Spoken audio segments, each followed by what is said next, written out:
For 36 agonizing hours, the entire crypto world held its breath, asking one simple but terrifying question. Is USDC still worth $1? A stablecoin, the supposedly safe corner of the crypto market, was suddenly not stable at all. Fear went viral. Charts bled red. The massive engine of DeFi sputtered and trembled. But how?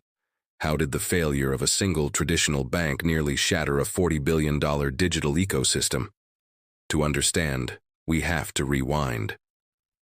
Before the chaos, before the panic, USDC was widely considered the gold standard of stablecoins. It was the safe bet. Managed by Circle, a company known for its commitment to transparency, every single USDC was backed one-to-one by cash and short-term US treasuries. This wasn't just a promise. It was verified every month by independent auditors. Everything seemed perfectly fine, completely under control, until March 10, 2023. That was the day Silicon Valley Bank, a cornerstone of the tech and venture capital world, collapsed. The financial ground began to shake, and no one knew how deep the cracks would go. The news hit the crypto space like a shockwave. Circle, the issuer of USDC, had over $3.3 billion of its cash reserves stuck inside the now-failed Silicon Valley Bank. That was about 8% of all USDC in circulation. When this information went public, the reaction was instant and brutal. Panic took over. On-chain traders, sensing blood in the water, stampeded for the exits, desperately trying to swap their USDC for any other stablecoin they could get their hands on, like USDT or DAI. Within hours, the dam broke. On major exchanges, the price of USDC, which was supposed to be forever locked at $1, plunged to as low as 87 cents. The ripple effects tore through the heart of decentralized finance. DeFi protocols that relied on USDC's stability were thrown into absolute chaos.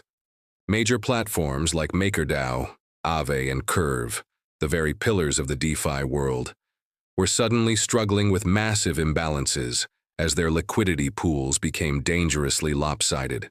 For a terrifying moment, it felt like a flashback to the 2008 financial crisis, but this time, it was all happening on the blockchain, in real time, for the whole world to see.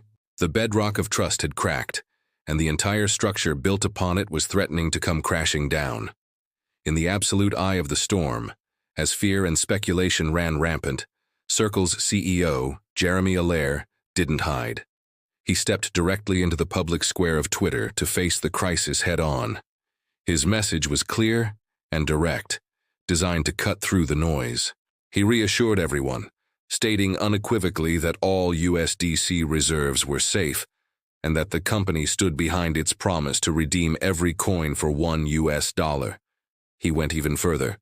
Circle announced they would use their own corporate funds, their own balance sheet, to cover any potential shortfall from the funds trapped in SVB.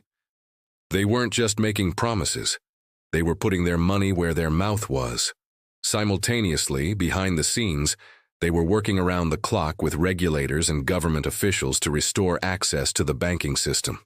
And then, just as the crisis reached its peak, a lifeline appeared. In a stunning move that calmed global markets, the U.S. government stepped in and announced that all deposits at Silicon Valley Bank would be fully guaranteed. Every single dollar, including Circle's $3.3 billion, would be made whole. The panic subsided almost as quickly as it had started. Confidence flooded back into the market, slowly but surely, like a ship righting itself after a massive wave. USDC began its climb back to its $1 peg. The crisis was over.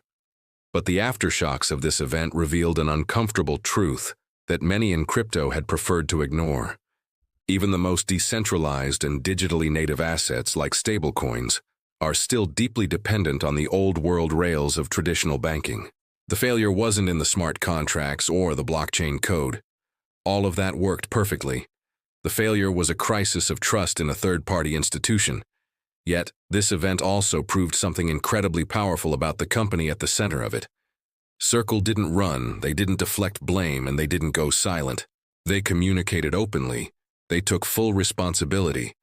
And they ultimately survived the most extreme stress test imaginable for a stablecoin issuer. It's a powerful reminder that transparency isn't truly tested when markets are soaring and everyone is making money. It's proven in the depths of a crisis when everything is on the line. As Jeremy Allaire himself seemed to demonstrate, true stability isn't just built on assets, it's built on trust. Today, USDC remains one of the most widely used and trusted stablecoins in the world. It's a critical piece of infrastructure for global institutions, innovative DeFi projects, and next-generation payment systems. But the Depeg event of March 2023 will forever serve as a crucial lesson for the entire industry. It's a stark reminder that in the world of crypto, where we are building a new financial system from the ground up, trust is, and always will be, the real currency. This is DCA Crypto, helping you understand the builders, the systems, and the stories shaping our digital future. Thanks for watching, and don't forget to subscribe for more deep dives into the world of crypto.